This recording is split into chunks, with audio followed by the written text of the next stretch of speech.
Man, what's up, everybody? Welcome back to another episode of EOS. It's 1090 Jake, man. I'm rocking with y'all, and y'all rocking with me. And for this video, we're gonna be speaking on Bloodhound Q50 almost getting killed in St. Louis and how the St. Louis rappers want him dead.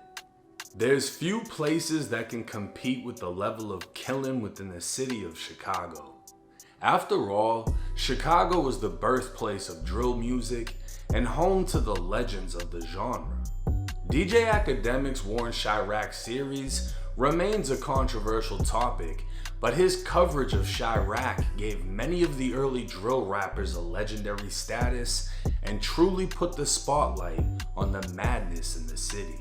Then came the works of Trap Lord Ross, creating the most in-depth documentaries, turning some of the craziest stories into a cinematic experience. With the rise of drill, Chicago has cast a shadow over the Midwest, leading many to believe it's the deadliest city.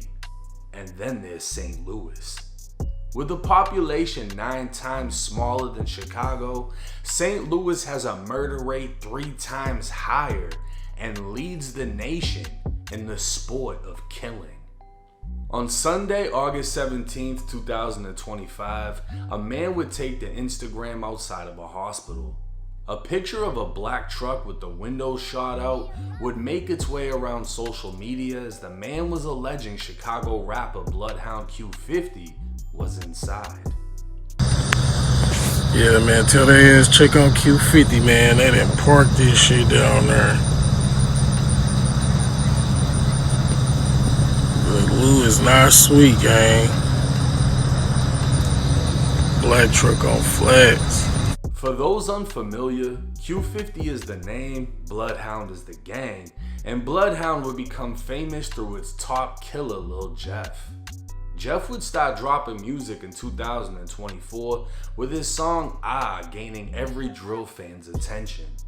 The song would describe the broad day murder of 2 teens, one 16 and one 17, that were gunned down walking outside of their school.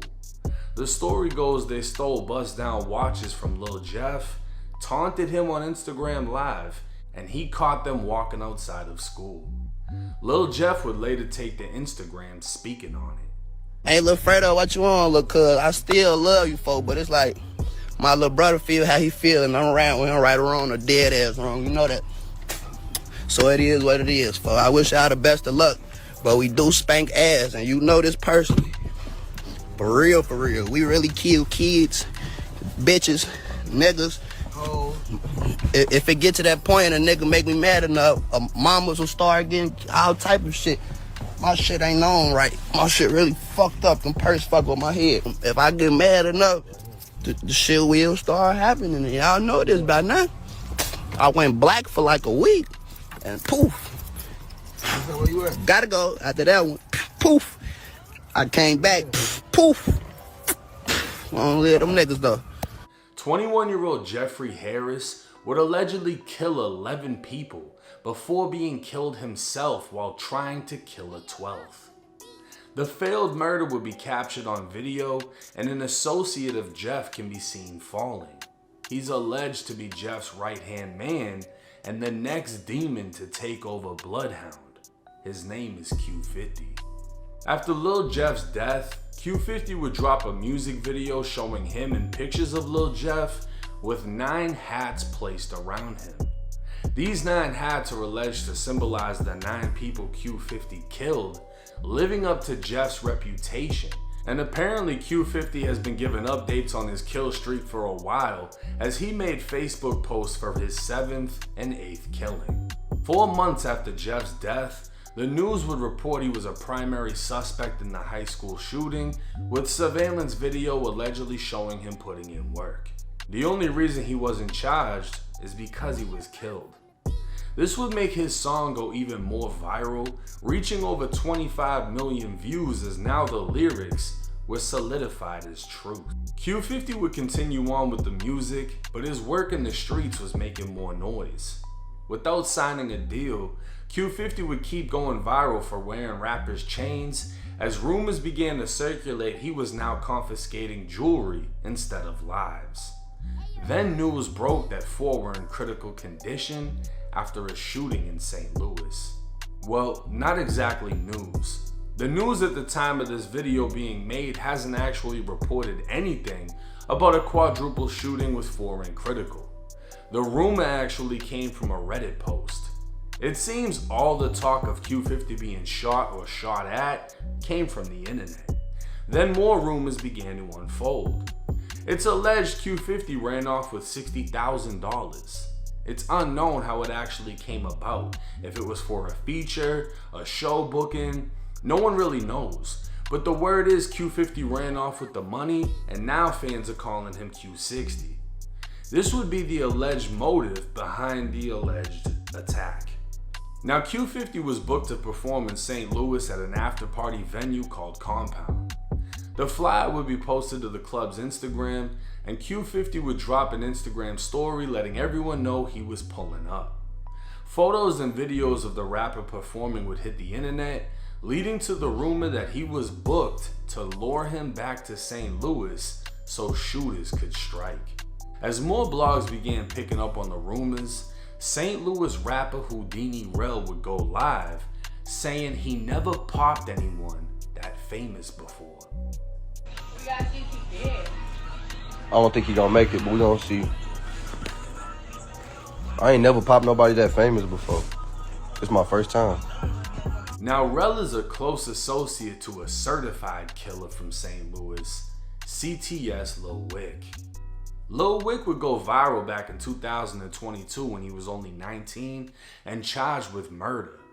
Driving a mini bike, a man pulled up alongside him in a Jeep and opened fire. Lil Wick pulled out his own gun, shot it out, and killed the 42-year-old man that tried to take his life. Prosecutors tried to use Lil Wick's music videos against him, but after 2 hours of jury deliberations, he was found not guilty. Lil Wick took to Instagram Live to speak on the Q50 situation, as fans in the comments began suspecting Q50 of robbing him for the $60,000, but he quickly dismissed those rumors. Yo, little bro, go get your 60 back. They ain't take 60 from me. They ain't take nothing from me, gang. Hell yeah, bro. They ain't take shit from me. Let me see what's to that. I was trying to take something from them. In life. Shit. By this point, no one had heard from Q50, if he'd been shot or not, and Q50 would break the internet when he went live, seemingly unharmed, and began trolling. I ain't finna do some shit nobody did. I'm finna put 2 dead ops on my shirt. For Louis V, I'm gonna put Leo VI. A picture of Leo right here, Leo VI.